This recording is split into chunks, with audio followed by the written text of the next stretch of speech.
The essence of negotiation is really to have something to do with results and at the same time to build some sort of relationship with your client or the person you're purchasing from, depending on whether you're buying or selling. It's very important that you strike this balance because there are some people in businesses who are just results orientated and there's no relationship being built, and that's a mistake.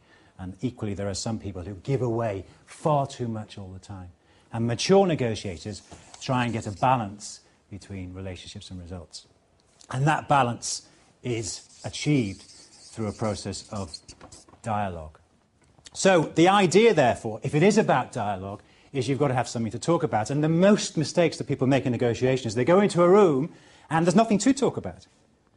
They just think, yeah, I think it's about this, and then they talk about price far too early. In negotiation, value is added as something crosses the table. So you need to think, well, what are those things that cross the table? And those things are called tradables.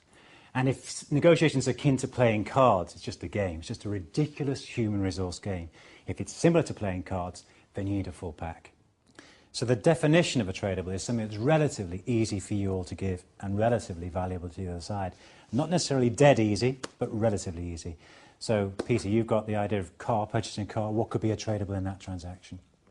Promising them that they can do my MOT. Yeah, some future business might well be a deal maker in this instance, correct. Kylie, on gardening, what have you got? Yes, I could promise a gardener to recommend him to friends and family. Yeah, what a gardener needs hugely is a lot of names. He hasn't got the names. Very hard for him to get. Very easy for you to deliver. So if I had a gardener come round, certainly I'd say, here's a list of 10 names. You give me 10 credit offer, you can have those names. Very powerful, very easy for you to give. So Kylie, on the gardening example, I'm the gardener and you're the householder. So let's try it. So I'm going to cut your grass next Tuesday morning, 9 o'clock, Kylie. So the price for that is £20. Could you possibly do it for £15? No, I'm sorry, I can't. Now, the problem with that is that it's a closed question. It deserves a closed answer. She's asked me we're very apologetic in the United Kingdom, especially, but culturally, up our own bottoms, really. So, our problem is we're apologetic in our language. How about, what if, are you sitting down? All these ridiculous things. My opening offer is this, but there's a much better one coming along in a minute. So it's that apology. Would you do it for 15? Well, no, I wouldn't, quite frankly. It's worth 20. So the best way to do it is to start to trade, Kylie, to try and get me to, have some one-to-one concessions. So let's try that again. So I'm the gardener coming in. So, Kylie, for next week, Tuesday morning, 9 o'clock, to do your grass is £20. If I would give you names of 10 friends and neighbours, would you do it for 15? Have you got 10 friends and neighbours close by? Yes. That'd be really useful. I'd love those names. That's fantastic. I still can't do it for £15, though.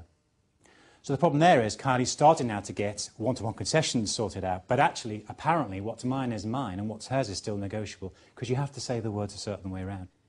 You've got to let them play their card first and make the whole thing conditional. Otherwise, she said she can give me her friends' names, and I still haven't given her the £5. So make it conditional by converting the words around to, if you, Malcolm, then I.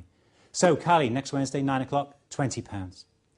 If you could do it for £15, then I can give you names of 10 friends and neighbours. Do they need their grass doing as well? They've all got gardens, I hope. Yes, they do. That's great. That sounds like a deal.